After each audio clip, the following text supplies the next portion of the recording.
बैरी seal का जन्म Louisiana में हुआ था, जो मैरी लॉ और कैंडी के थोक व्यापारी बेनाजिम सील के बेटे थे। सील ने एक टीनेजर के रूप में उड़ान भरना शुरू किया। 16 साल की उम्र में एक छात्र पायलट सर्टिफिकेट और 17 साल की उम्र में एक निजी पायलट का सर्टिफिकेट अर्जित किया। उनके उड़ान प्रशिक्षक ने उन्हें स्वाभाविक रूप से प्रतिभाशाली पायलट के रूप में डिस्क्राइब किया। 1962 में seal Louisiana army national guard में 6 साल के लिए भर्ती हुए। 6 महीने की एक्टिव ड्यूटी, उसके बाद 5.5 साल की इनएक्टिव ड्यूटी। सील की एक्टिव ड्यूटी जुलाई 1962 में शुरू हुई।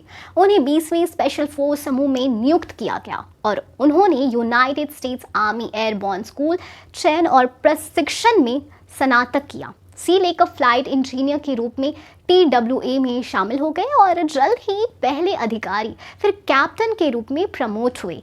नियमित पश्चिमी यूरोप मार्ग पर 707 उड़ाते हुए वो TWA में सबसे कम उम्र के 707 कमांड पायलट्स में से एक थे।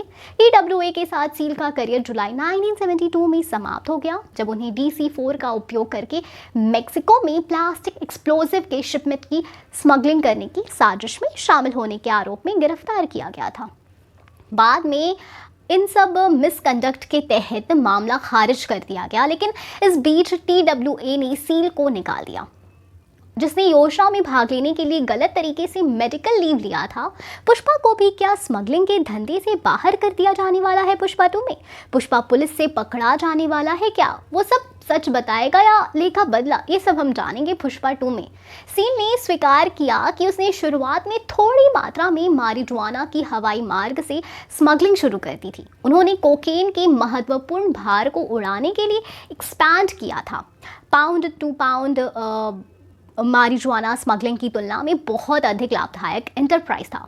विडंबना ये है कि सील के संचालन को एक महत्वपूर्ण बढ़ावा मिला जब उसे गिरफ्तार किया गया और इक्वाडोर की नशीली दवाओं की स्मगलिंग यात्रा के वापसी चरण में जेल में डाल दिया गया। इसके अलावा जेल से रिहा होने के बाद सील ने विलियम रॉजर रिवीस से अमेरिका वापस जाने वाली फ्लाइट में मुलाकात की।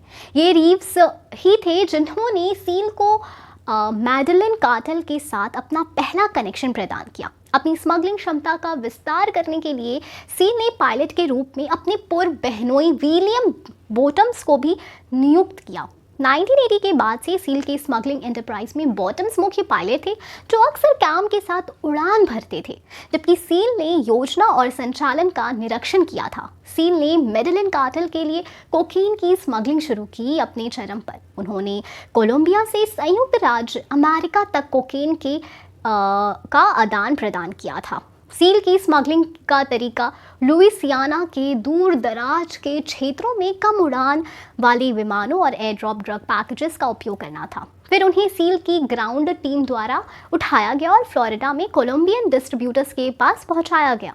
सील अपने स्मगलिंग अभियान में 1 दर्जन से अधिक विमानों का उपयोग कर रहा था। जल्द ही विमानों की संख्या और उड़ानों की आवाजाही ने लुइसियाना राज्य पुलिस और जांचकर्ताओं का ध्यान आकर्षित किया। इस सब के बावजूद भी सील पकड़ा गया और अंत में खुद ही पुलिस को सब सच बता दिया। क्या पुष्पा भी सब बताएगा या स्मगलिंग में साथ देने वालों का राज खोलेगा? क्या हमें ये देखने को मिलेगा कि नहीं, ये तो हम जानेंगे पुष्पा 2 में। वैसे आप कितने एक्साइटेड हैं पुष्पा 2 के लिए, बताएं हमें कमेंट सेक्शन में। हम फिर मिलेंगे एक नई वीडियो के साथ। Thank you.